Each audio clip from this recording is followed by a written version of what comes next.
Happy Tuesday. Welcome into another Microsoft Flight Sim 2024 live stream. Welcome to beautiful Oakland, California. It's currently like 8 a.m. there. Or here. How do you say that? Do you say here or there? I'm not there, but I'm there. Am I not there? Maybe I'm not there, but if I'm not there, then I'm here. Then where is here if I'm not there? Jesus, folks. Jesus. All right, so today's flight is going to be Oakland, California to Los Angeles, California. This is a flight we've done many, many times here on the stream. It's one of my favorite flights because Oakland's just a really cool departure, and obviously LAX can throw in some interesting things when it comes to beyond ATC traffic and see how that thing works out. The Flight Sim Studios Ejet had an experimental update that came out yesterday. I think it was yesterday. And so I've done 4 flights with it, including one this morning. I was going to do that one on stream. I'm going through a drought right now where I'm just, I don't want to be on. I don't want to be on. And that's, that's part of content creating, that part of streaming. I'm not like burnt out, nothing like that. I'm just, I don't know, kind of very introverty this past week or so. And so it takes a lot to try to get me to hit the stream button or willingness to even start a stream. But I want to show off this Ejet update because, like I said, I've done 4 flights with it thus far. One super short one yesterday, and then 2, one that was actually long. It was a 2-hour flight. Jesus, folks, that's not a typical Flylex flight. And then this morning was about an hour and 5 or so, which is really cool. Would have been a cool flight to do on stream because it was Oklahoma City to Memphis. And Oklahoma City, we don't get to fly out of too often. So, that would have been a really cool flight to do on stream. But either way, didn't happen. We're doing Oakland instead. We're going to stay with the O's. Look at that. That's a gorgeous shot. That's a screenshot right there. Jesus, look at that. This is Flight Sim, man. This is Flight Sim. This is beautiful. I've said it how many times on these streams, but just to sit here and look at these graphics, and a lot of times your jaw just drops because of how impressive these graphics are. So let's go ahead. Without further ado, let's get started. Kubi, welcome in. P2, welcome in. Insert random, welcome in. Neighbor, welcome in. Introverty, is that actually a word? Probably. It should be. Introverty. Used to live in OKC. Decent airport. Oh, really? OKC does. Yeah, OKC is a really nice airport. And the Will Rogers OKC here in Flight Sim 2024 is really nice as well. I don't remember who makes it. But it's a very nice airport. Very nice airport. All right, let's go and get... I don't have multiplayer on because during streaming and having multiplayer on, it's just too much sometimes. It's just overloading the system too much. So I'm going to keep it off for most of the time, I guess. Kind of go back to what I used to do, which is only turn it on when I know we'll do some group flights. So like maybe on Sundays when we do group flights, it seems to be more people are available on Sundays versus during the week. But we'll see how it goes. Insert Random says, dang, now both my Flight Sim factory sets have issues. Oh no, what happened? What's going on with them? I don't remember hearing anything about those. I don't remember hearing anything of those. Okay, over here to the left-hand side, the first thing we're going to do is get the GPU connected. That's going to blink a couple times. Eventually, it'll turn to green. That means the GPU is actually connected. That's connected. You see the Southwest out there in the distance. Very cool. Go to Flight Details, import our flight plan from SimBrief. Hit the little yellow button there and the yellow button again. Go over to Departure. We'll go ahead and put this in right now. It's going to be runway 30. It's always 30 in Oakland. Dry conditions. Get the wind. Calculate. I hit it twice because sometimes it doesn't take it the first time. The same with the instant for the loading. It doesn't always take that as well. Okay, now we have that. Let's go over here to the top. Let's go battery 1 and 2 are on. AP firing on up. Emergency seatbelt light is on. No smoking. Fasten seatbelts. All good. Navigation's strobe, beacon, inspection, and logo. So recently, someone made a comment on the channel, and they said, that some of my steps in my quick startup guide for the Ejet was incorrect. Well, the word quick in there means it's quick.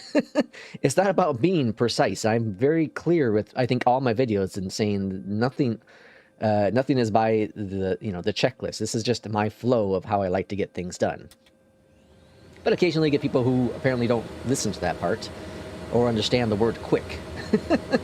Because there's nothing quick about starting up an aircraft in real life when you're following the actual procedures. There's nothing quick about it. You know, you're double checking and triple checking things. In the sim, I don't. I hit the button and we get going, right? So I don't know. It blows my mind sometimes. You get comments from people and they're like, "Oh, you didn't do this right." Well, read the title, dude. I didn't say this was an hour-long startup video like, it would be in real life. This is a quick startup video. Okay, arrival. We're expecting runway 24 right currently. Typically, we get we get the same arrival runway with LAX. Now, the winds are currently favoring a tailwind of 3 knots, so that might actually change. So we're going the Ironman 2 arrival via Burgle. Apply that. Go over to performance and request it. It's going to put in our alternate fuel. You can see up here we do have our fuel on board 6830. Let's go ahead and verify that's just really quick though. It seems kind of low. It is a short flight, but it does seem kind of low. Payload is, yep, 6840. Cool. Okay. It's a little off, but close enough.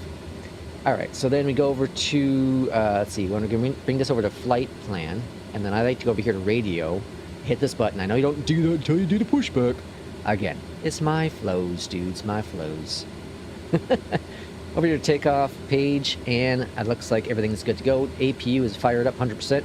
Perfect. Then we're going to go over here to the left-hand side and go to ground. Remove all this jazz. Let's go and get our clearance shadowly. Runway 3, let's say, look at, no, yeah, departure 30, okay. I really like that ATIS now with Beyondatc. Oakland clearance, Delta 1869, ready for IFR clearance to Los Angeles. Adam says, oh, hello, first off, Adam. Says, let's see, hey, they just released an update to the beta users, and they said if it goes good, they will release it to y'all. It's even better. Really, Adam? Ooh, I'm excited. Adam is a beta tester, I believe, right? If I'm correct. This update that came out yesterday is really good. It's very stable. I'm very happy with it. This is flight number 5. 0 issues. Now I know that Mr. Apex had apparently a WASM crash yesterday, so we have to figure out why. I did that 2-hour flight yesterday, and I was hoping to gosh I didn't have a WASM crash on that one. It's crazy how much slower this plane is compared to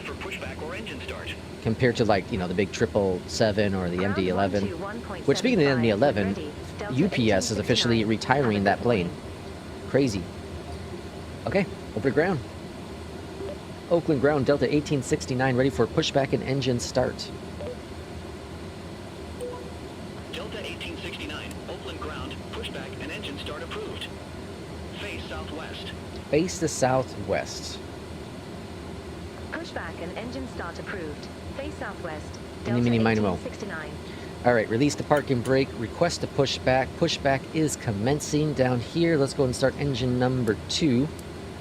Alright, and then we got trim 3.6. So it's 4.1 now, so it's going down to, down to 3.6.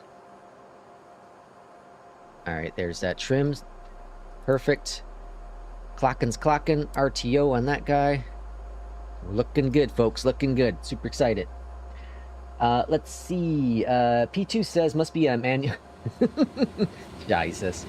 Random says my 737 set damaged my Bravo. They don't match up to the next. Hold on. They don't match up next to each other.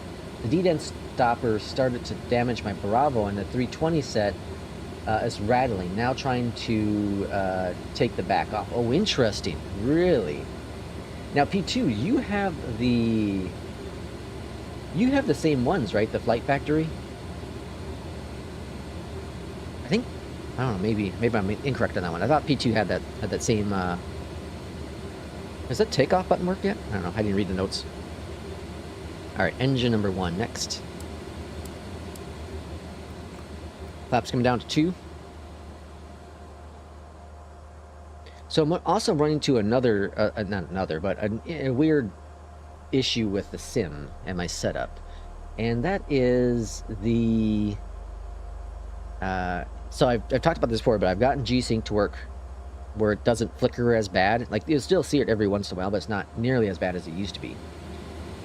But by doing so, I'm also having issues where if I go full screen, that I will have more screen tearing with frame gen. And I do have, for those who are going to say, well, turn on full screen G-Sync, I do have that on. So I've been flying the last couple of flights in window mode, which is fine. It's not the end of the world. It's a little annoying, but it does the job. Altimeter set. Taxi lights on. Oakland ground, Delta 1869, ready to taxi to the active. I do feel like they did some sort of optimization beyond ATC wise with this voice recognition. Unless I'm just speaking better.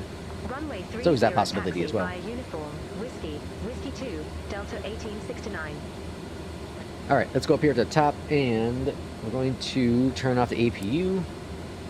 Let's go taxiing on out. Let's see, my A320 set doesn't match and always gets loose. I live with it. Interesting. That'd be a bummer. That's why, like, third-party handles make me really nervous. Really make me nervous. Anything third-party makes me nervous to begin with. Another Southwest coming in. Now, Southwest and FedEx are pretty much the only planes that fly out of Oakland. Look at that. That's definitely not how my landing's going to be. My landing in Memphis, you know, about what, 20 minutes ago or so, was questionable. A little off the center line. To be fair, it was a crosswind landing. And Adam says he is in the beta test. Ooh, I'm excited, Adam. You're our inside leak. I won't tell anyone. Won't tell anyone. This is such a fun plane. There's finally a plane that got me out of the MD-11. Like, I was flying the MD-11, then I kind of went hardcore, of course, with it, like I always do. And then went over to the 777. I've been flying that a little bit. And then the Ejet update came out, like, okay. So now this is, again, number 5. This is 5 straight flights in the Ejet. I freaking love this plane. I've been saying from the get-go, like, if this plane is stable, I'm going to fly the hell out of this plane. I love this plane. I don't know why. I don't know why. Might make me jump over back to SkyWest. Which I need fly the line. Maybe I can do that. Would be my opportunity to do iFly schedule. Try out that. Going to Whiskey 2. Delta 1869. Now, one thing I hope they do make some adjustments to is the rudder pedals. Not rudder pedals. The hell's it called? The tiller. It's a little too sensitive. I feel like it's too sensitive to move. Oakland Tower, Delta 1869, ready to go, runway 30. I did lower my settings, but, you know, some planes you need it to be a little higher, some planes can be a little lower. This plane is the one that's really wobbly, especially on departure, on the windy day. Jesus, folks. Runway 30, cleared for takeoff, Delta 1869. Alright, clear for takeoff, runway 30. Let's go flying, shall we? Now, I still need to get a throttle, or auto throttle key binding to work. I thought I had one working, but apparently I don't.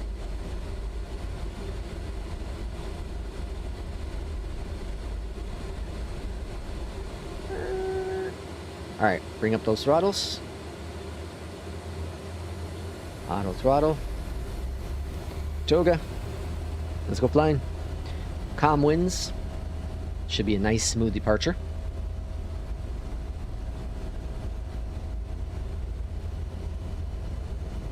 The plane has really good callouts. I would like to hear like a gear up kind of thing. Rotate. This plane just wants to get off the ground too. It's very nice. Small little dude. Positive rate. Gear going up. The biggest noticing difference is jeez, that's a terrible sentence. The biggest differences I've noticed with this build is that the plane, the VNAV, doesn't want to go all crazy on you anymore. It doesn't want to be as aggressive on climb out. Because we were doing like 4,000 feet or something like that before. It's a little excessive. Contact NorCal departure. I feel like the trim needs to be adjusted a little bit more. I felt like that was too much trim on departure. NorCal departure. Delta 1869. I'll have to look at the tablet to see if the tablet matched it. Alright, there's a 2,000 restriction here, but we'll bypass that and keep going because we're getting 17. Radar contact. Climb and maintain 17,000. 117,000. Flaps up one notch. Climb and maintain 17,000. Delta 1869. 3,000 feet. And let's go full flaps up.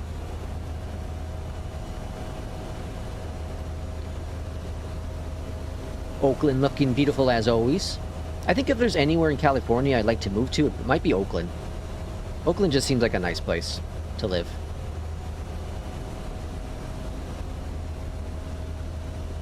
My wife and I are talking about, like, if we were to move out of Illinois, where would we move to? And it's funny because we had California was always off the list, just because the cost of living is crazy in California. California also just seems to have is a little too what's it called? It's a little too friendly with the employee rights. I'm all for employee rights, but that's a little overdone. A little too much. To where it just annoys me. Not because I'm not getting it, but because I'm like, I wouldn't want that. You know what I mean? But either way, anyways, California is on the list of, you know, if we ever were to move out of Illinois. So instead of dealing with, you know, snowstorms and tornadoes, we'd be going to California and dealing with everything else. But I think Oakland would be a nice place to live. Looks like it's a gorgeous place. Go see the Warriors play. It'd be fun. I'm not a Warriors fan, but I'd go see a Warriors game. 10,000 feet, we're going to go AP on.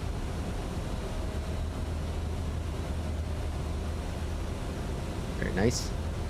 It's still a little aggressive with the vertical navigation. A little bit. Nothing crazy. It's much improved. Much improved from the previous build. But they can definitely do some more fine tweaking with that. I'm very happy with it either way. Very, very happy with it. Someone asked on the YouTube video, is it VATSIM ready? Well, I don't use VATSIM, but yes. But keep in mind that, Jesus, look at the clouds. But keep in mind that you may experience issues. You know, you may experience a WASM crash. You may experience waypoints not plugged in. You know, there are all kinds of different issues you could have with it. So I'd say right now, maybe hold off a little bit longer. Adam might give us more information on that. Maybe he's using it on VATSIM. Let's see. Adam says yes, he is. Okay, and then he says, hey, they are working on steering next. Oh, are they really? Very nice. Excessively salty, welcome on in. Any WASM crashes yet? I was having the issue with the previous build. So this is my 5th flight with it since the update came out yesterday. Excessively. And no WASM crashes. Now, to be fair, Misty Apex, or RJ here in the channel, he did a flight yesterday with it and had a WASM crash. So, now, I don't know if he was using Aerosoft or Contrail. So I used Contrail, so I had to go in there and I had to uninstall the current build, or the previous build. Uninstall both, you know, the 170, the 190, and the freighter. I'll uninstall all of them, and then reinstall, and that's how the new build showed up. The cool thing about it is, unlike a lot of other planes, it actually removes the WASM folder too. I thought that was brilliant. I don't think any other plane does that. To be fair, I haven't uninstalled many other planes. I guess the 350, I've done many times, and the 306 when I was going through the compatible version and the premium version. But I don't think it removed the WASM folders, which is really cool. I really like that. It's kind of like you're going, you know, a clean slate. That's a brilliant feature. Brilliant feature. If they don't already, every store needs to have that feature in there, including the default flight sim store. RJ says, well, well, just joined and heard about my WASM crash. You were on the 190 freighter. Maybe it's the 190s having issues. Maybe it's the 190s. So I've been flying these. This is number 5, of course. The 5th flight is the 170s. These are my favorite ones. You know, I'll fly. I bought the 190s and the freighter came with it for free. And I'll fly them eventually. But I did fly them with the previous build, and you know, there were the issues from the previous build. But this build so far, knock on wood, has been very, very good. Very, very good. Now, RJ, can you tell us what were you doing when the WASM crash hit? Were you messing down here on a Honeywell, or were you just sitting there? Because I think wasn't it when we did the first stream into Detroit with the previous build where I wasn't doing anything and the WASM just hit? I think. I could be wrong on that one. Adam says a freighter for whatever reason actually has all the issues. Oh, really? Interesting. I wonder why. I wonder why the freighter, because it's the same plane. It's just, you know, maybe a little bit more powerful, I guess. I don't know. But it's just longer. You know, it's pretty much the same plane. But I've heard in the Discord, the Flight Sim Studio Discord, is that people suggest removing the freighter version because sometimes you get WASM crashes because of the freighter version. But the 190 seems to be okay. You know, base 190. I still need to purchase the MD-11 passenger version, which I'll do that probably sometime this week. Alright, let's see how we're looking. So arrival time, ETA is at about an hour. Like I said earlier, it's crazy to fly the big cargo planes and then hop into a smaller plane like this for many reasons. One is the view is different, right? You're coming at a different angle for landing, so you know, I'm used to the MD-11 now where I feel like before I was flying the MD-11 I was coming in too hard, right? Now I'm coming in too hard with this plane because I'm lower to the ground. There's a reason why real-world pilots don't jump from aircraft to aircraft all the time. You know, there's a big reason for that. Delta 1869. See you. 15,000 feet. Adam says, Beyondatc ATC needs to give us a way to fly together. I would actually use it. Yeah, it'd be interesting if that ever happened. I don't think they're ever going to incorporate multiplayer. I think it's just too complex. You know, especially with traffic. You'd have to disable traffic. And I think with the Beyondatc, the selling point is traffic. I personally think the selling point is traffic. Like, it's a fine base product of ATC. It's phenomenal. But for me to jump over from SI when I did, you know, over a year ago now, it was traffic. That was it. It was traffic that sold me. And then as Beyondatc's matured, just the improvements I've seen with vectoring and whatnot. All 5 of my flights I've done, well, there's 4. I did the first one I didn't do with ATC, but all 4 of them, well, all 3 of them plus this one so far have been very, very good with Beyondatc vectors. Very, very good. Just incredible. Okay, everything's set. Looking good. So again, we're looking to be on the ground here within about an hour, a little under an hour at this point. So far I'm very happy with what we're seeing out of the Ejet. It's a beautiful little plane. Now, apparently Boris is working on a sound pack. Shices, folks. Can you imagine that? A Boris sound pack for the Ejet? Holy smokes. I am super excited. I had to jump into his Discord yesterday just to kind of confirm it. And it's confirmed. So, like, I am super, super excited. That's definitely a day one purchase for me. Day one purchase. Boris sound pack with the Ejet. Oh, my lord. You know, this sound pack isn't bad. The default one isn't terrible for a $40 plane. It's not bad. But, man, the Boris sound pack with it? Hot dang. Hot dang. The sounds would be better than the plane itself. Oh, man. Shots fired. Wait, really? I would never fly... Hold on. I would never not fly this plane. Yeah, yeah, it's official. I was like I said, I was looking in his Discord just to confirm it, because Chicken told us in Discord yesterday, and I was like, no way. So then I found a Reddit post that someone said now that Boris has officially announced he's working on it, and then I also found out that there's a 737 Boris pack update that I missed. It came out the day after it came out. Let's see if I can find.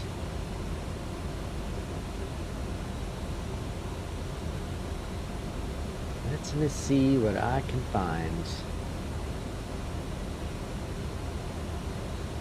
Delta 1869, contact Oakland Center 2745. Center on 2745, Delta 1869. There you go. Right here. Ready? He says, someone says, any updates on the 777 sounds? Not the moment, studying for another check ride.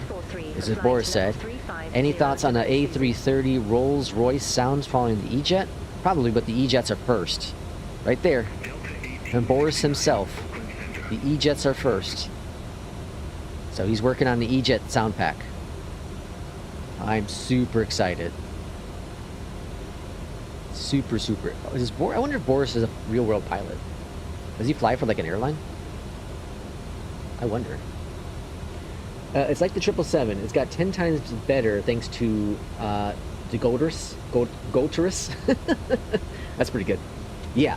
Well, I can confirm that here on the channel, because not only myself, someone who loves flying cargo stuff, not only did I convert over to the 777 because of the sound pack, but also P2 and Jay Russ did. And I think there are a few others of us as well that just got hooked on because of the incredible. This is a weird. What are we doing here, plane? Take it easy. But yeah, like I said, there's still some issues with the vertical navigation. Still a little goofy, but it's better. It's better. It gets a little too excited with its climb, then it loses altitude. Loses speed, and then it gains the speed back, and then it tries to resettle down. Fernando says, I'm having big trouble with this plane, especially on VNAV. Altimeter incorrectly. Hope to improve soon for the. Yeah. So when you go into standard pressure, it doesn't seem to want to climb to the correct flight level still. So you'll probably see it on this flight. My last flight, though, it did. So it's very inconsistent. So you'll see it's typically like 500 feet or so different. So I'm expecting the altitude to go to 500. We'll see what happens. We got another 5,000 feet to go here. But yeah. So to be honest, I bought this plane when I think they only had one sale so far. I bought it when it was on sale, like, I don't know, 2 years ago. And I bought it. What was that? It was on sale for like $20 or something, maybe 25. That was a 170. I bought the 170. So for me to buy the 170 for 20. Well, how much did I buy it? I'm curious. Let me see. Let me see. I'm very curious what the sale was. It was on sale. Like I said, I think it's the only sale it's ever had. Let's see. Contrail.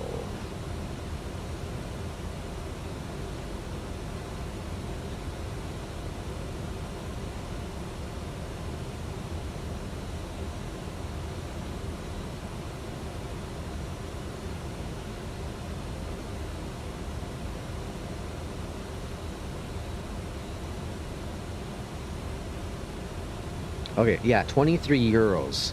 I don't know what the math is on that. 28 bucks US money. I bought it in November of 23. So I've since also bought recently. I bought the freighter version, not freighter, the 190 version, which is 40 bucks. So for whatever, 70 bucks, I got 5 variants. That's a good price. That's a good price in my opinion. Jay Russ was talking in Discord yesterday about just the sheer amount of add-ons we have available to us here in Flight Sim and how it's so expensive as a hobby. But my response to that was the fact that you don't have to buy everything. I don't buy everything, right? I didn't buy the 340. I didn't buy the 330. There's plenty of GA planes I did not buy that I'm like, it'd be cool to have. You know, the Ejet I was interested in, but I didn't buy that. What else didn't I buy? Out of the airliners, out of all the airliners I own plenty of them. There's only one that I would go, if I can go back in time and not buy, there's only one airliner. If I can go back in time, not buy it, it would be the 350. It would be the Indybuild 350. And it's not because of the plane itself. You know, they've done a good job in making the plane flyable and, you know, limited issues with it nowadays. The optimization is substantially better. I just don't fly it. It's just not my jam. When I first got it, I flew it for a while. I was addicted. I was like, oh, this is really, really cool. And then the bugs just started bothering me. And then, you know, now that it's all fixed and all that jazz, I'm thinking like, I know. I really just don't fly that type of plane. It's just not my thing. It's just not a plane that I'm like, yeah, I really want to jump in that plane and fly. And I can't explain it other than lack of interest in that plane, which is the same reason why I don't have the 330 or 340. And then when the 340 from Tolis and Aerosoft come out, I don't know if I'll buy that either. It's not my type of plane. There are planes like the MD-11 where I'm like, I don't think it's my type of plane either. But watching lots of videos, watching other people fly it, talking to people, it got me to get that plane. So then I did several flights with it, the 2020 version in 2024, and it had issues. But I was like, I really like this plane. This is kind of fun, but some of the issues are bothering me. Some of the issues are bothering me to where I don't want to fly it and be annoyed with those issues and then dislike the plane. You know, I said the same thing when I was having issues with what's it called? Flight Sim First Officer, when the button wasn't working for me, right? I said the same thing with that, where I just didn't want to use it and then be annoyed with the product and never touch it again. Right? I had the love-hate relationship with GSX. It's a great product when it works. I just don't use enough to justify, you know, having it installed and just for pushback. I just don't. Therefore, I just use what I use. Right? Adam says, I really want, or actually, I just want a 717 and a 757, also an MD-90. That's all I need. Wow, the old bird, the 717. Isn't, I thought there is a 717. I thought someone just released a 717. I don't remember who, though. Probably not a good one. Let's see. Why do you sound like Ava 113? I have no idea who that is. I have no idea who that is. Ava 113? Oakland Center, streamline 6,000 feet. Streamline 5 Charlie, Oakland Center. Alright, so we're just about to hit Susie. Top of descent is in about 15 minutes. This is your traditional FlyLX flight here. But I think the E-Jet might be ready for NewSky. It might be ready. Apparently, NewSky pulled the 737, the PMG 737 from NewSky, which is very interesting. I don't know why. Something about pause. I don't know anything about it. Like, I never had any issues with it. All my scores have been fine. It's very interesting. But apparently, some pause, unpause issue was causing issues with the NGs.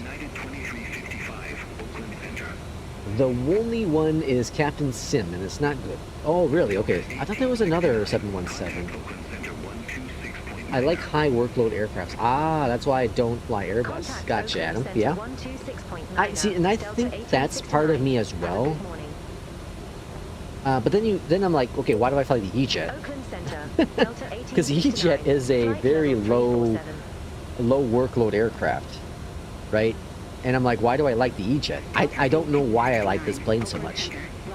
I don't know why. I don't know if it's because I was a passenger on it, and I'm like, wow, this is a really fun plane. Because I went on a flight, IRL, my very first flight in this aircraft in 2023, and I had a blast. It was so much fun. I've since gone on it again, but I had a blast with the plane. It was cool. Be the passenger with the plane, and I got to talk to the pilots and get some pictures. It was really, really cool. And I fell in love with it. I was like, wow. So then it was on sale. I was like, well, I'm pulling the trigger on it. So then I bought it, and there's something about this plane. I just hope they continue to work on it, get things worked out. I think version 1.0 is going to be a phenomenal aircraft. I have a strong feeling that this is going to be a big aircraft for so many people. And then I think they're eventually going to bring it to the marketplace as well, if I'm correct, right? Because it's not available in the marketplace. Well, the experimental is not. I'm not sure if it's available at all in the marketplace, but I think it's going to be a big, big seller for Flight Sim Studios. I'm glad they continue to work on it, because it would have been a very, very big shame if all we had is the 2020 version, right? Which, it was functional, which is very limited. Very, very limited. But this plane has come a long way. Come a very long way. Rob says, what do you use for pushback? I use pushback toolbar. It's available on flightsim.to. Pushback toolbar. It's fantastic. Does the job. It's simple. Unfortunately, doesn't currently support a tug, which is my only knock on it. It also has some issues with the MD-11 pushback from time to time. So if you're not cautious on watching the pushback, it might be all goofy. But every other aircraft has been fine with it, so not the end of the world. And here's that standard pressure thing. We're at flight level 350. We're supposed to be at 350, but we're at 346. It's just, for whatever reason, it just won't go up there because of the standard pressure. Also, if you use Flight Sim First Officer, it doesn't do standard pressure. It doesn't automatically do standard pressure in there either. They must have changed some sort of coding. Something got broken. But they did change a lot of things, such as autopilot added, make a button work better. Make a button work, because the default toggle autopilot master switch doesn't work in the sim anymore with it. Unless they fix that with this patch, I don't know. And then disconnect, same thing. And auto throttle, I gotta figure that's out still. I think I got everything else pretty much working in terms of buttons, switches, all the physical stuff.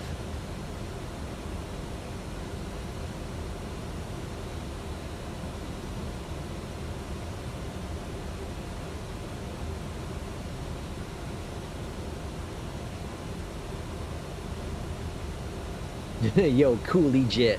Welcome in, Man Rat. It's a fun plane. It's a beautiful plane. Oh, I gotta start preparing for descent. 56, so 10 more minutes. We're gonna go put in 6,000 feet for the arrival. You know, you've flown into an airport an awful lot when you know what the arrival altitude, for the star is going to be. And LAX is one of those airports. 60, have that there, and then let's go ahead and get minimums too. I don't know if I have a feeling we're going to get a runway change. But I'm going to go ahead and program 24 right for now. Minimums are 322. 320. That's it. There we go. Oh no, actually we gotta go over here still. Put in our landing information. What? What's going on? Performance, landing. Here we go. Okay, so I get the information here from the briefing panel. Go to raw. And our landing rate is right down here. Landing weight is 64,500. Plop that in there. Current winds in LA are 0603. And the temperatures is currently 12. Okie dokie. Alright, so we have pretty much everything ready to go at this point. Just waiting for top of descent. Is it good? I think it's good. I think it's stable. The moment you say that, so you get the WASM crash. But I think it's good. I think it's stable. As I've said many, many times, understand that this plane is an experimental build, which means you're going to have problems. Chase plane, experimental, you're going to have problems. If you're willing to deal with potential issues, then you're okay. But if you're not willing to, well then, I don't think it's a plane for you. But I so far, so okay. This flight this morning was perfect, no issues at all. The one I did last night, the last one I did last night, I think it was that one. There was a disconnect between, discontinuity between the arrival, the departure star, or sorry, SID, geez. Departure SID, and there was no star into the airport I was going to, I believe. And so I cleared out, I deleted that the disco, but it didn't want to have the plane climb up to the cruising altitude. For some reason, it was content at being whatever, flight level 200, when I was supposed to go up to 300. So I had to manually go into vertical speed to get that to happen. And then when I did that, I looked down here at the FMC and I noticed that it was stuck at the altitude. But eventually I just changed it and it went just fine. You know, so then I went back to vertical speed and it started climbing. But then it didn't want to descend. Well, it did want to descend, but it wanted to descend aggressively. So I went to vertical speed on that as well.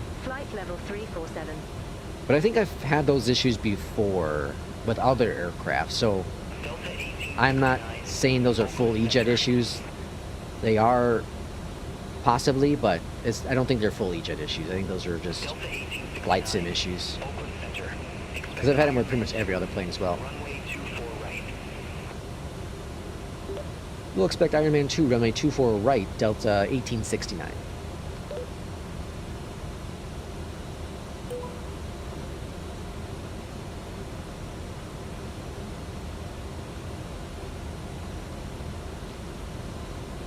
Okay, so I don't know if we'll be able to stream tomorrow. If I'm able to, it'd be a later night stream. We'll kind of see how things go out, but probably on Thursday evening we'll get a stream in, and then that will be the last one until probably Saturday. So this week will be kind of limited with streaming. I have my doctor's appointment tomorrow morning, then my wife and I are going to finish up Stranger Things. We're going to watch an episode tonight after work, and so it kind of all depends on how I'm feeling after my appointment. If that all goes good, then you know how the day goes, if I can stream tomorrow evening. And then like I said, Thursday we'll likely stream, maybe stream in the evening, but Friday we have things going on at night, and then we'll be back at it Saturday. Captain Sims are study level aircrafts, kindergarten study level it is. That's well done. P2, are you finally buried out from all your snow? I think J. Russ is still snowed in. I think we're finally going to warm up the temperatures here in the Illinois land. I think we're finally, so we're 11 degrees today. We're reaching, this is our max today, 11. 11 today, 12, we're supposed to reach 12 today, but it looks like we're only going to hit 12. I mean 11. So 12 today, 12 tomorrow, 11 Thursday, 13, holy smokes, get the shorts out on Friday, 19 on Saturday, and then we're in the 20s and then 30s mid next week. Okay, so we're warming up. We're going to start warming up on Sunday. A couple more days of cooler temps. Apparently it's pretty windy outside today. I'm going to go and into work a little later today. I don't know what's going on, but my neck and shoulder is just really killing me. It started hurting me yesterday at work, and I thought I'd be able to get it kind of figured out by the time work started today. But you know, we have the staffing, so I was like, I'll take care of myself today. If I had to go to work, I could have gone to work. It's not the end of the world, but knowing that we have the staffing and whatnot, I'll just do a little shorter shift today. Adam says, I was wrong. Let's see, I was wrong, Lex. This update is the one that I was talking about. I didn't realize they already released it to you guys. Oh, okay. Yeah, this is a very good update. A very good update. Peachy says we got more snow this morning from the lake effect. Oh, Jesus. Preschool study level. I should just for fun buy one of those planes. I have to figure out which one it is. Buy one of the planes. What do we got going on here? Got some weird loopy thing going on. You got any discos? No.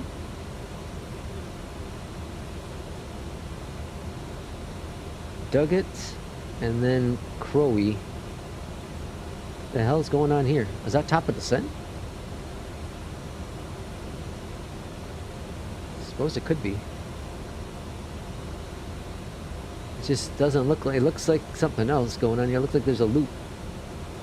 We'll keep a tight eye on that one. Might be top of descent. Manrat says, our snow's not gonna melt for a while. Oh geez. Form says, I still can't get direct to work correctly. I've had no problems. I did a direct, my flight, was that this morning? No. Yeah, this morning. I did a direct out of Oakland, or Oklahoma City. And I did one last night as well. Yeah, I've done 2 directs, no problems. So, you know, it's very simple. You just take the one you want and bring it to the top. That's it. So click on this and go there, or type it in, you know, if it's not in there. It's very simple. But I've had 2 good directs, no issues. I had directs, no problems with directs before either, with the previous build. But yeah, Adam, this build is really good. This is stable so far, knock on wood. Now, here's the question. Misty Apex, if you're still here. Did you verify you're using the latest version? And you're not just using the previous version? Can you verify you're using the new build? 0.1 something. I don't remember what it is.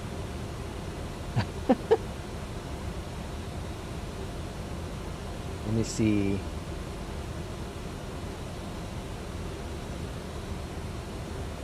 Let's see. Ejet. Where's the announcements at? News. Yeah, 0.10.31. That's the latest version. The latest version. FlexJet 337, contact Los Angeles Center 119.0. Streamlabs blocked you out. What kind of question is that? I'm just eliminating the potential issues. I'm just eliminating the potential issues. That's all. That's all. Foam says, I'm dumb. I'm putting it in the slot below, not the top one. Ah, okay. Yeah, put it at the top one. Adam says, I'm here and I'm verifying I have been using the right build. Streamlabs strikes again. Los Angeles Center, Oh, Delta man. 1869. Good morning. That was good, RJ. Ironman What kind of 2, question is flight level that? 347. I'm just, you know, you never know. I didn't know I wasn't using the latest update for the Boris sound pack until I was in his Discord and I saw there was an update. Oh man. Now, okay, I'm a little concerned because it's these altitudes aren't really matching the flight plan. Alright, Crow, we want to be at 16. I'm going to go ahead and put in 16 here. So let's go, not 16, sorry, 26. Let's do 26000 at Crow. And then Muppet, 23.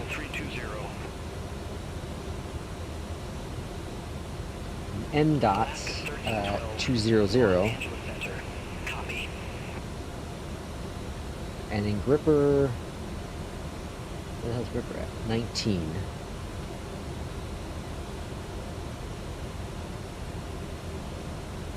Activate. Alright, plane. Yeah, screwed up. Let's descend.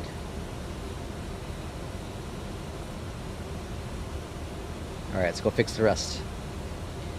Next. I remember this being an issue last time we flew here. Let's see, 16. So minus 16. Now I'm nervous because this is where WASM crashes happen. running is 14. Iron Man is 12. Simon Says is 12.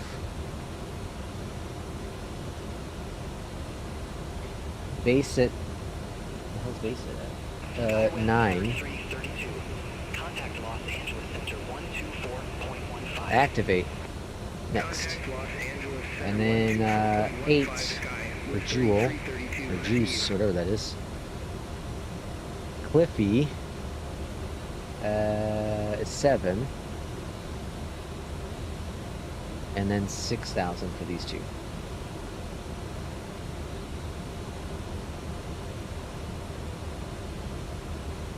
Activate. Alright. Back in business. Yeah, that's weird, didn't do that. That's fine. We'll make it work. Keep a tight eye on the altitude, though. I think we can descend a little bit faster, probably. Let's go down 2,000. Let's get us down. Let's see. Heard Boris is doing the sound pack for the E-Jets. Yes, Foam. I saw that. I'm super excited. I'm super excited. Chicken let us know in Discord, and then I verified it in Boris' Discord. And yes, he's working on the sound pack for it. I'm super excited. Yes, you guys are on the same build as the beta tester. Oh, really? The same build? It's a pretty good build. I'm happy with it. So how does it work, Adam? If you can, I don't know if your NDA will allow it, but how does it work? So y'all get a build, and then y'all test it, and then do you vote if it's ready for release? You know, how does that work? 'Cause I think that's how the collector's edition people, how it works with them for the MD-11. I think that's how it works for them. Okay, we're supposed to be at 27 to 23, so we're slightly higher than we're supposed to be at Muppet. We have 5 nautical miles out. Yeah, so we'll be a little bit high on the profile, but I'll be able to turn on vertical here in just a little bit.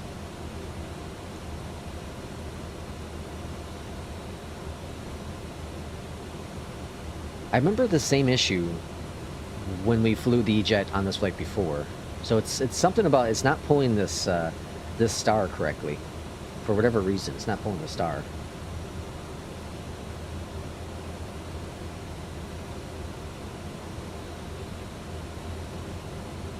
Alright, so we're probably about 2,000 feet higher than we're supposed to be right now. Again, it's not the end of the road. We're making good progress on the descent. It's a good thing I caught it now. J-Russ says, is the Ejet good yet? What about now? What about now? Welcome in, J-Russ. Los Angeles Center, Delta 1869. J-Russ, I uninstalled Chase Plane because it's a pile of trash. It's the worst add-on known to mankind. I'm joking. Delta 1869, Los Angeles Center. Just joking, I got the hiccups.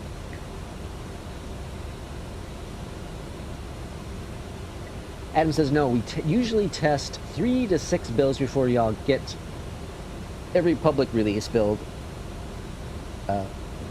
Jeez, hiccups, holy cow. Let's see, it feels like a lot of changes, but we get little improvements. Oh, geez, sorry. Why I get hiccups all of a sudden? That's interesting. So you get a couple builds beforehand. Now, do they make the decision if it goes public, or do you guys get to make that decision? Like, I'm sure you have your own Discord channel. Is there like a vote or something? Los Angeles Center, Alaska 1312, descending via Bay Street 1, flight level 249er. Alaska 1312, Los Angeles Center, roger. Alright, 25,000 or 26,000 feet. We're supposed to be at 19 at Gripper. Contact Los Angeles Center 125.8. So we're still a little high, but between 23 and 19 at Gripper, which is 4 nautical miles out. So yeah, we'll be a little bit high still. A little bit high. Benjamin, want a snack? I think the cat wants a snack. Okay, I'll be right back. Cat wants a snack. We're looking good on arrival. So, excuse me for just a moment.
Good morning, Los Angeles Center. Sky was 3332, descending via base street All right. 1. Flight How are we level looking? 255. 22,000.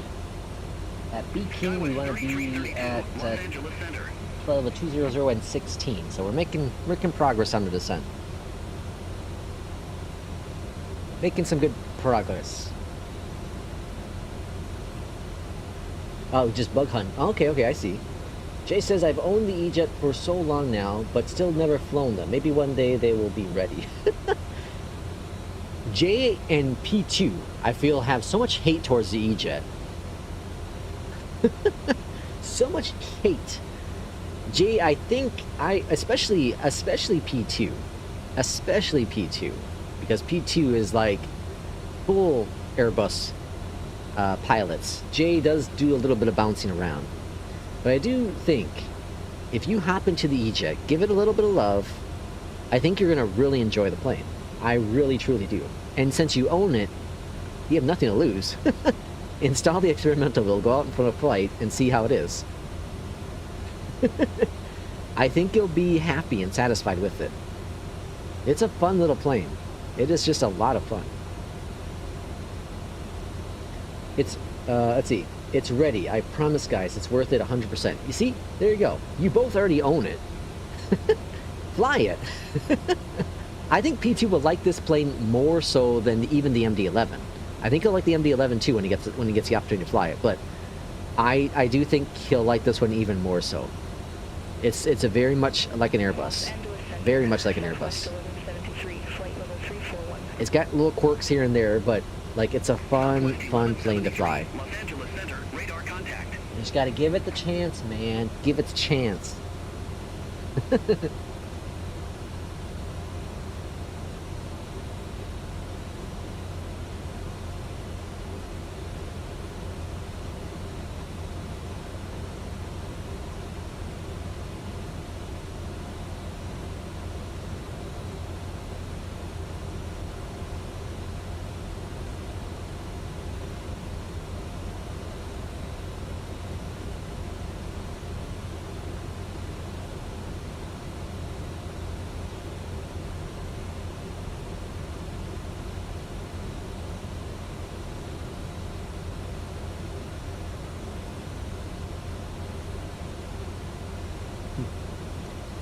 See, I blasted the devs in the beta because of what was going on, but they really pushed through. I agree with you, Adam.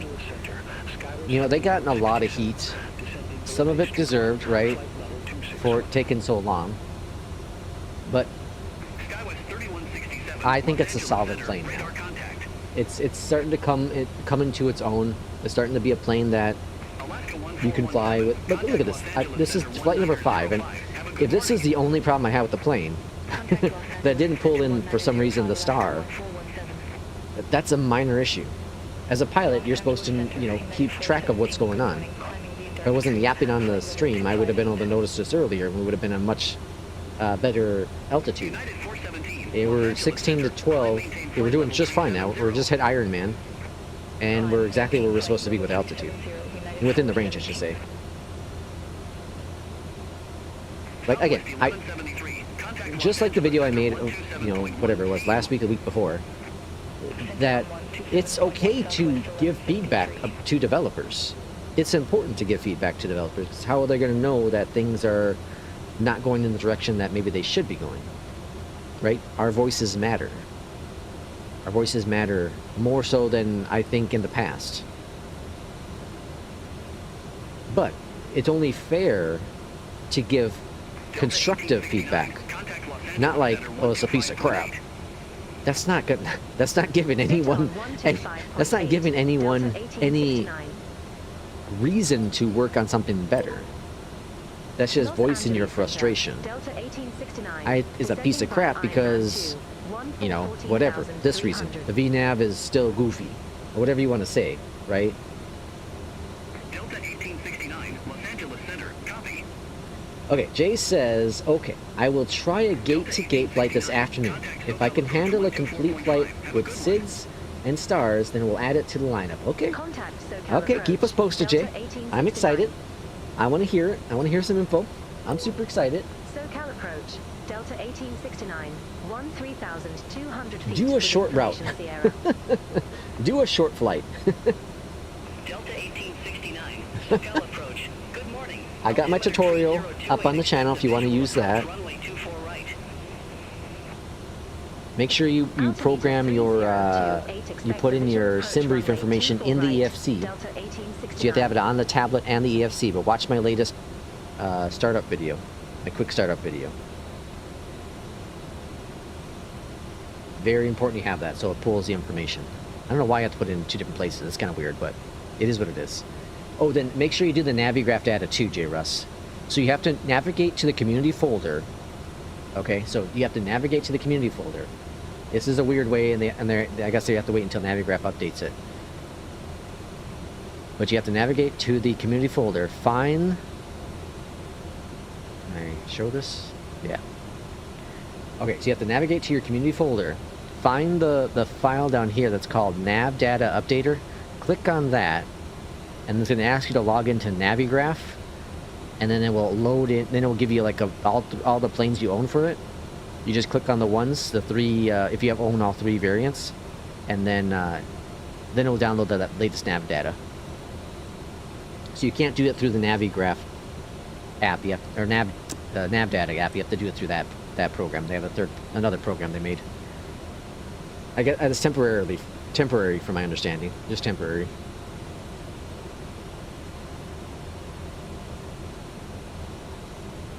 All right, making another turn. 9,000 feet, where we're supposed to be now. We're supposed to be at 9,000 feet, between 9 and 8 at Jews. So that's coming up pretty quickly here. Alaska 1312, SoCal approach. Good morning. Altimeter 3028, expect the visual approach runway 24 right. Yeah, looking very, very good now on our profile. Altimeter 3028, expect the visual approach runway 24 right, Alaska 1312. Okay, I'm going to adjust our descent rate. Let's go up to 15 for right now. Peter heading 2905, expect radar vectors for visual approach runway 24 And right. we'll switch over to vertical speed in just a second. I mean, VNav in just a second. Actually, I can probably just do it now. Alright, there we go. Now we're back in VNav. Back on VNav. Joe, welcome in. Good to know about the nav data. Yes, yeah, it's a weird workaround right now, but it does the job. Does the job. People are going to complain about that. It's a minor thing, man. I get it, but it's a minor thing to worry about. It's just one extra step. It's no different than you have to, you know, the FENIX stuff. You have to click on a whole different button just for the FENIX, you know, nav data. I know it's all in the Navigraph's thingy, but this one's just a little bit more work. Literally do it once a month. It's not the end of the world. Eventually it'll get all rectified. Okay, 6,000 feet restrictions coming up. We'll get our vector over to the right. We're going to have a... Looks like it's going to be a headwind of 4 knots. Interesting.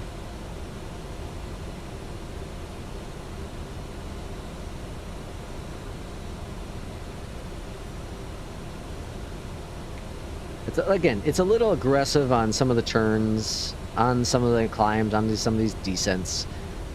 A little aggressive on it. Just some things I gotta smooth out. But not the end of the world. Not as bad as the previous build. So that's showing improvements, right? Showing some improvements.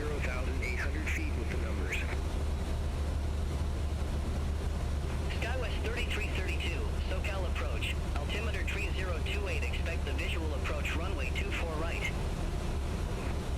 Altimeter 3028, expect the I'm visual gonna turn off the approach runway 24 Moza right. software. I don't know if it's causing stutters or not, but I'm turning it off.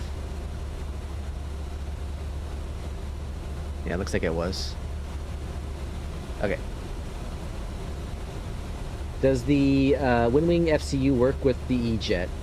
Yes. Yes, there's a profile for that on flightsim.to. I'll send you my profile if you want, JRuss. I'll put it in Discord. I have it so that most of the buttons are working. Leave Peter heading 2905. Expect radar vectors for visual approach runway 24 right. Alright, what are you doing, plane? Lead heading What are you doing, buddy? radar vectors for visual approach runway 24 right, Delta 14. I don't know what it's doing. Let's go to heady mode. Something got goofed up there with that. Delta Point. 1431. Turn left. Heading tree 25 to vectors for the approach. Should have been going direct there still. Turn left. That's heading weird. 325 Delta 1431. That was almost right. That remind me of the 2020 Ejet. Lead Gatto heading 070. Expect radar Alright, vectors for 070. visual approach runway 24 right. I think it was just trying to go off of Gatto early. Lead Gatto heading 070. Yeah, I think that's what it was doing. Expect radar vectors for visual approach runway. Yeah, I think it was just trying to get off Gatto Delta earlier. 1869. I don't know why.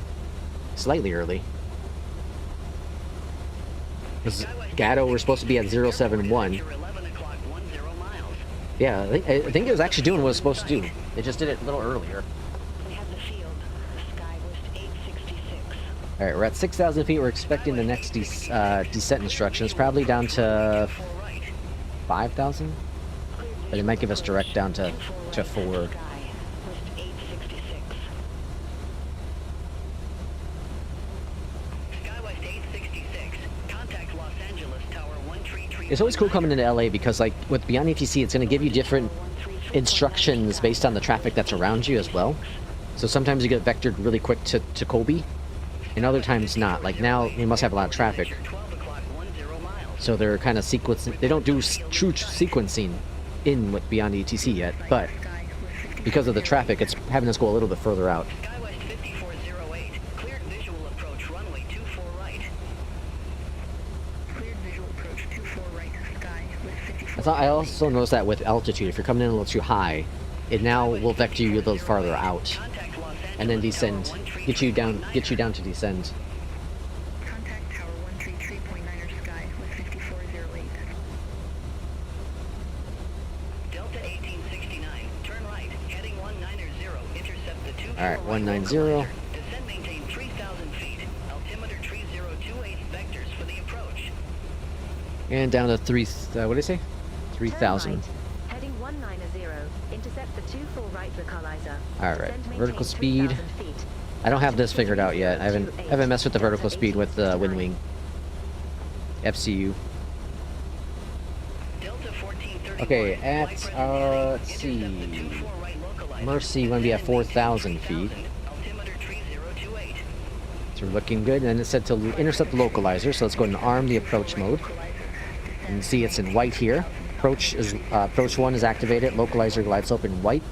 When it turns green, that means it has it captured. Approach, Skywest 3167, 10,400 feet, we have Sierra on board.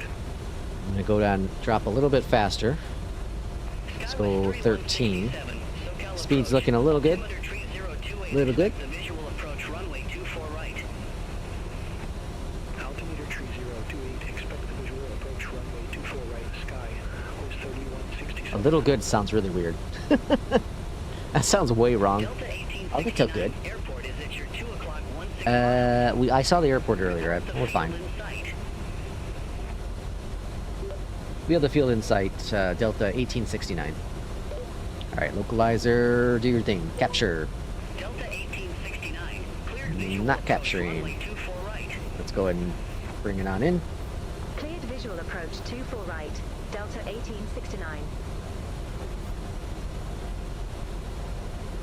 Delta 14. Why did I want to capture the localizer? That was weird. Report the field in sight. Of course, I say there's no problems with the plane, then all of a sudden there's problems with the plane in the stream. That's how it works out. Delta 1431. Cleared visual approach runway 24 right. That was weird. Didn't want to capture the localizer. Visual approach 24 right, Delta 14. To be fair, I had the same issue with the 777 recently. The exact same issue. Delta 1431. Contact Los Angeles Tower 133.9er. Contact tower 133.9er. Alright, airport's there, runway's in sight. We're going to exit to the left on arrival. SoCal approach Japan Air 1670. Japan Air. 7,800 feet. We have Sierra on board. Delta 1869. Contact Los Angeles Tower. Alright, let's go and get our first notch of flaps down. Speed's going to come on down as well. Over to tower 133.9er, Delta. I'm going to see if it's going to capture 1869. localizer. I'm not sure why it didn't already. Los Angeles Tower, Delta 1869. Visual runway 24 right. Let's rearm the approach. Delta 1869. Just checking to see if it's going to do it, but it doesn't look like it's going to. Roger, Delta 1869. Doesn't look like it's dialed in either. Oh yeah, it is. 1099. Sprint 814. Los Angeles Tower. Oh, it's the wrong frequency. That's right. Ah, interesting. 24 left. Cleared for takeoff. They didn't put in the correct radio. Runway 24. 1085, so that's why. Again, it's my fault because I didn't check it. 1085, localizer, 7 heavy. Contact SoCal departure. and we reconnect it. Still not grabbing it. 1085, right? 1085. There it is, localizer's captured now. Light soap should be next. That's interesting.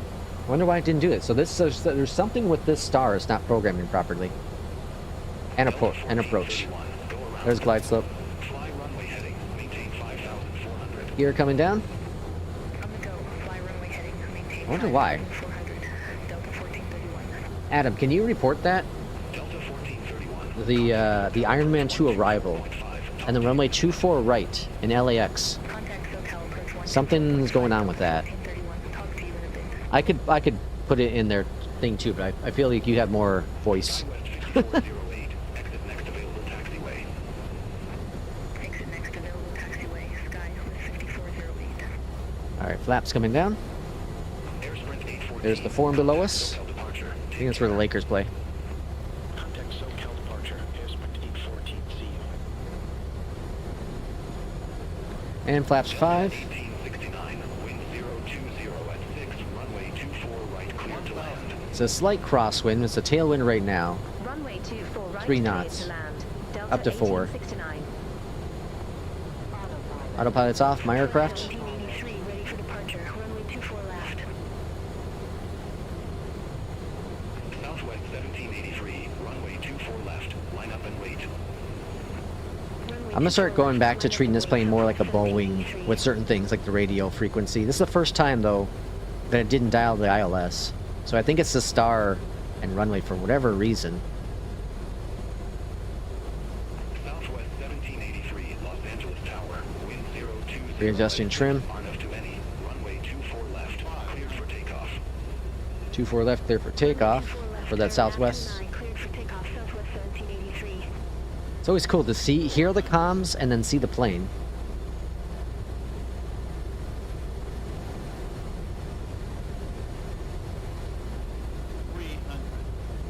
Approaching minimums. 2 on minimums.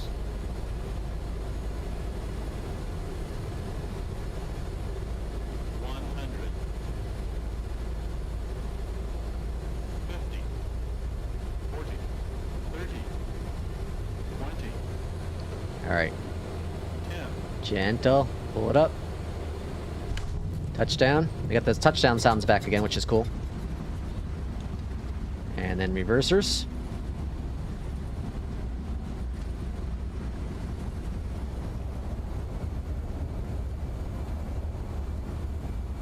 little stuttery here in LAX. Must have a lot of traffic.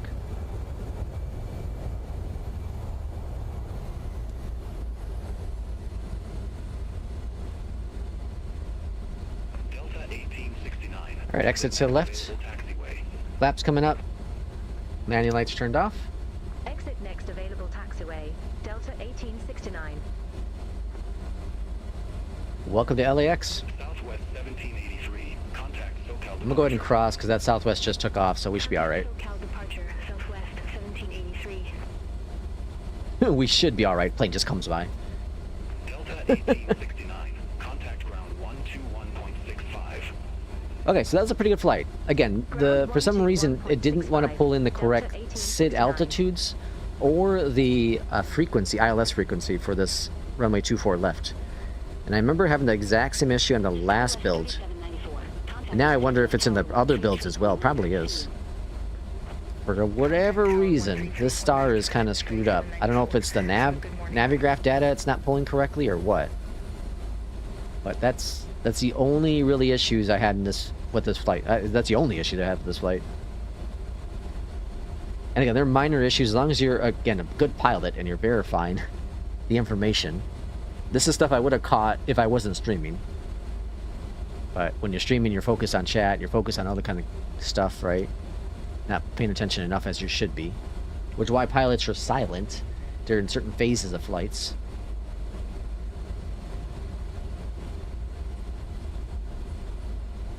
I'm trying to think. I want to say there was another plane that had the exact same issues.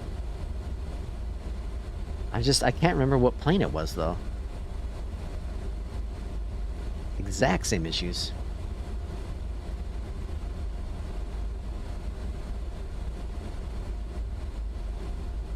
Alright, we're just going to go on down here and find a gate to taxi. And we'll just do this one flight today on stream. My neck's still bothering me. I need to get some more ice on it.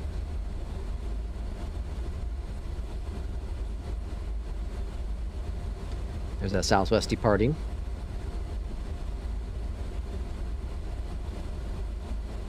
And then Jay, please keep me in touch with your flight with the Ejet, and I'll try to answer any questions I can as well as whoever else is in Discord. It's a really fun plane. I think it gets too much hate. It's like the Indian A350. It gets too much hate because of the past.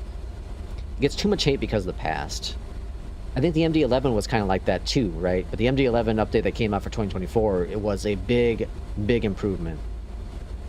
Big improvement. But yeah, I just think it's the PMG NGs as well. They get a lot of hate because of the pricing model, right? I get it. I understand it.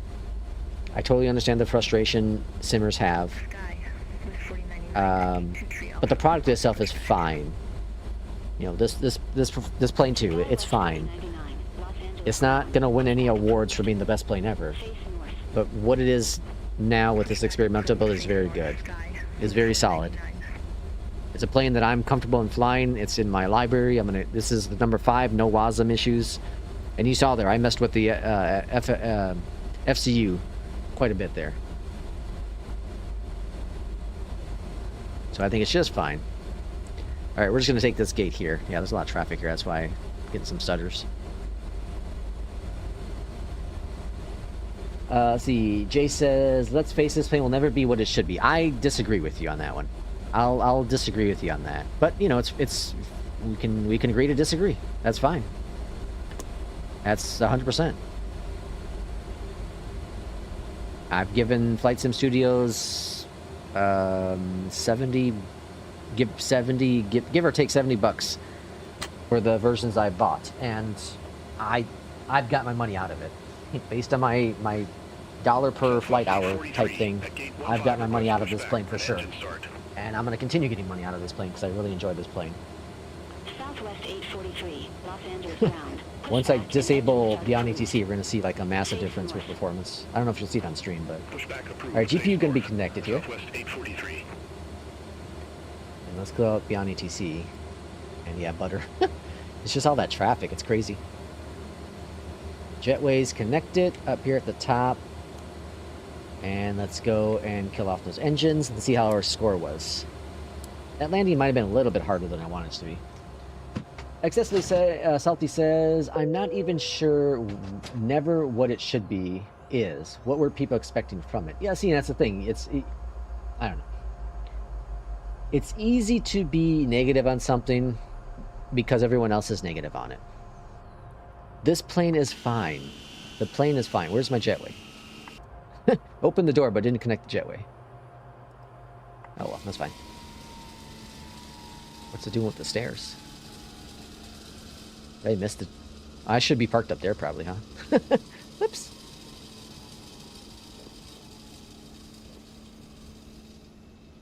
I can't wait for the Boris sound pack. It's going to be freaking awesome. It's going to be freaking awesome. All right, let's see what the score was, shall we? The score was... Thinking hard. 100. Not bad.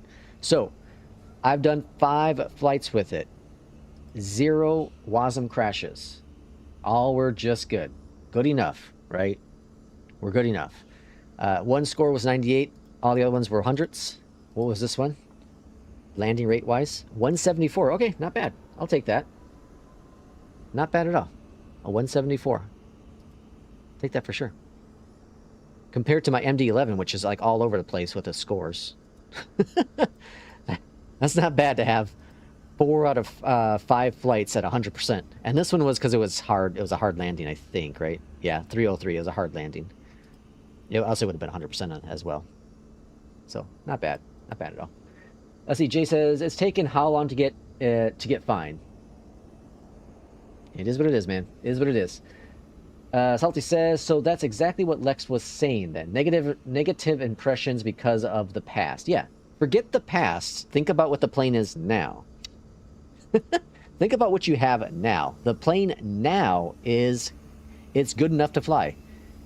It was good enough to fly in 2020, in my opinion as well. It was just limited in what you can do with it in 2020. No doubt about it. It was a stable plane. It rarely ever crashed, right? You just couldn't really program the FMC to do what you want to do. It was all on the default flight sim stuff. Now they completely recoded that and they have their own little system. You know, you're going to have WASM crashes because of whatever. I just saw pictures of people having WASM crashes with the FENIX. Not FENIX, sorry, with the Inibels Neos. Or what did I say, CEOs? No, there's Neos, yeah, Neos. I've seen WASM crashes with the 350s. I've seen WASM crashes with the 777, with the 737. You're going to have WASM crashes with any other plane. This plane may be a little bit more, a little bit more, but it's fine. Like, it's a fine plane. See, I'm not even hating, I like them, but look at the issues you just ran into while raving about it. After 3 years, should this be happening? Well, to be fair, it's a whole new FMC. It's a whole new FMC. Whole new FMC, right? So, 3 years? I don't know. I don't know how long they've been working on this FMC for, to be honest. I don't know. I don't know the answer to tell you about that, right? What I can tell you is I had a similar issue with another aircraft that didn't pull in the correct star information. So it's going to happen, right? It's going to happen. I mean, PMG planes still get WASM crashes, and how many years have they been around? Yeah. I don't think you can... people hate on too many things with certain planes. I hate on the Captain Sim stuff. I can't lie, I hate on that stuff because it's not my kind of plane. It's not my kind of plane. They're very basic planes. Can they fill the void? Like the virtual cool stuff, can they fill the void that people are looking for? Some people don't want all the bells and whistles. Some people don't want a complete FMC. Some people don't want the failures. Some people don't want, all the better sound packs and stuff like that. So the virtual cool, the Captain Sim stuff can feel just fine for a lot of people. Not for me, though. I want a little bit more. So that's why I'm happy with this type of aircraft, right? Versus the virtual cools, Ejet. They're drastically different aircrafts. Drastically different aircrafts. I don't think bugs can be fully eliminated in flight sim. Correct. They can't be. There are just so many different levels of things. Is this a bug with the Ejet, or in terms of the star? Is it a bug with the Ejet itself, with the FMC, or is it a bug with their Navigraph, the way they gather the Navigraph data, or is it a bug with Navigraph? I don't know. I don't know. You know, I don't develop planes. I don't know what the coding is behind it. I'm not defending this plane. What I'm just saying is I did 4 previous flights that pulled in the correct SIDS and stars with 0 issues. 0 issues. Okay? So, I've had issues with the MD-11 prior to its update that came out, that it wouldn't pull in the flight plan period. Right? So, like, you're going to have problems with them. Right? You're going to have issues with them. So, it's life. You're going to have problems with planes. These are gamified. This is a gamified simulator that we're playing, Flight Sim 2020 and 2024, right? They're really fun. I love them. I have a blast flying them. But you gotta also realize that, you know, these are regular people that are making these planes. These are multi-billion-dollar companies making these. Well, other than PMG, I guess. That has what was it? I saw they own like a Learjet or something. That's crazy. No flight sim company should be owning a Learjet. I'm gonna state it out right just like that. No flight sim company should be owning a Learjet. Or any sort of you know, multi-million-dollar whatever you want to call it plane. No flight sim studio should be owning that. If you're owning that kind of money, you're overcharging. I'm just gonna say how it is. Now they do have contracts with you know with training companies and all that stuff. So that's where they get their bulk of their money from. I'm sure. It's kind of like Nvidia. Nvidia gets all their money from AI stuff, and then, you know, the graphic card people are just extras, little extra stuff in there, right? But, you know, I feel like the sim itself causes us issues, and I think PMG has a Falcon. Oh, it's a Falcon. Yeah, it's a Falcon 50. Yeah, it's a business jet. Yep, thank you for that. Yeah, it's not the Learjet. Let's see. JO says I'm not seeing what you showed in the Ejet folder for the nav data. Jay, you have the experimental build, right? Did you verify you have the experimental build? So in Contrail, do you own the Contrail version, or which where'd you get it from? Aerosoft or I don't own it from Aerosoft, so I can only show you Contrail. But you got to make sure you have the experimental build. I'm trying to load Contrail. It's taking a sweet time here.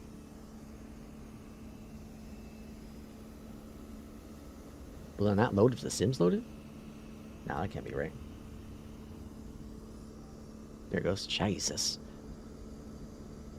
Okay, let's see. Manage downloads. I don't care about that. Alright, Ejet 170.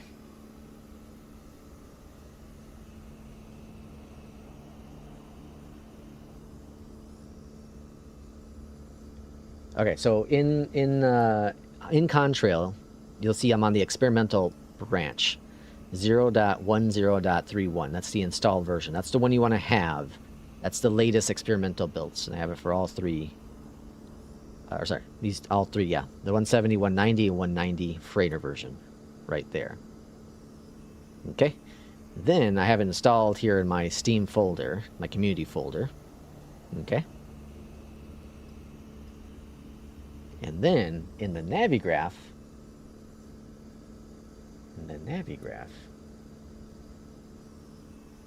Or in the community folder, Flight Sim.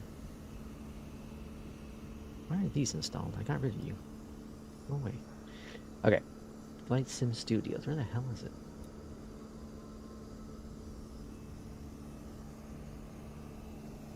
Okay, so then in the Flight Sim Flight Sim Studios aircraft Ejet 170X.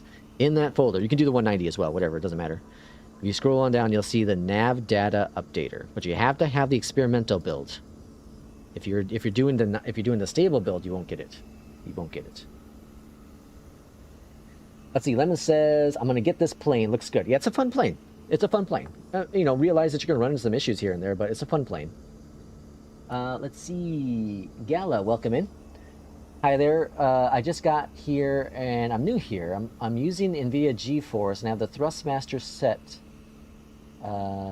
that use on X-Plane 12. However, for some reason, when I opened the sim in GeForce, I got to the control option, and it only shows my keyboard and mouse. Ooh, you're talking about like the GeForce Now, the cloud? I have no idea. I have no idea how the cloud stuff works. Sorry, can't help you. No idea how any of that cloud stuff works. Jay says, let me try to find it. Contrail doesn't show experimental build download, but it doesn't give me the option. Yeah. When you click on install, it should pop up.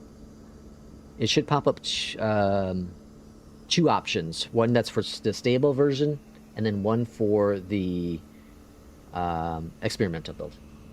And RJ says, question is 757 day one. I will buy the Bluebird 757 day one. Yes, I will.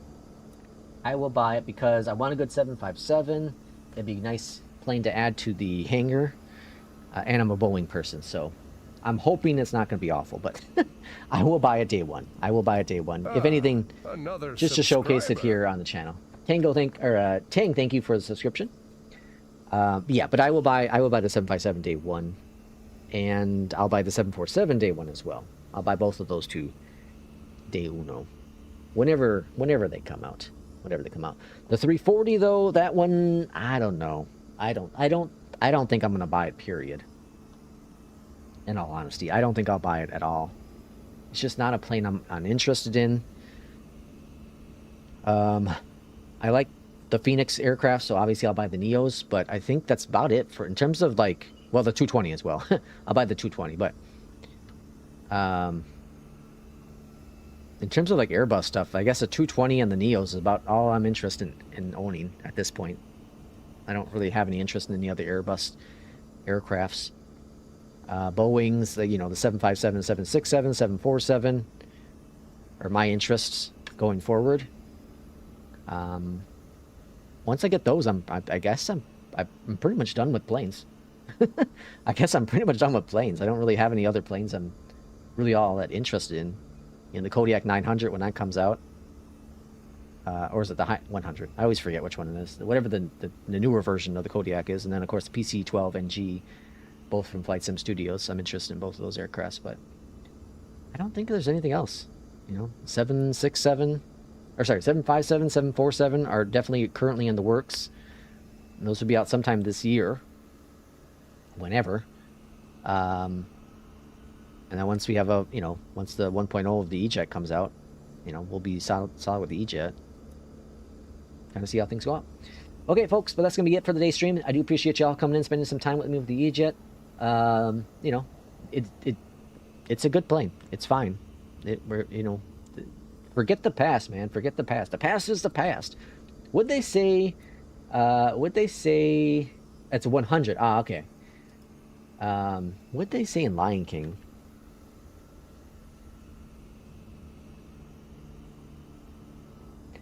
It says the past can hurt. What was this quote in there? Rafiki say?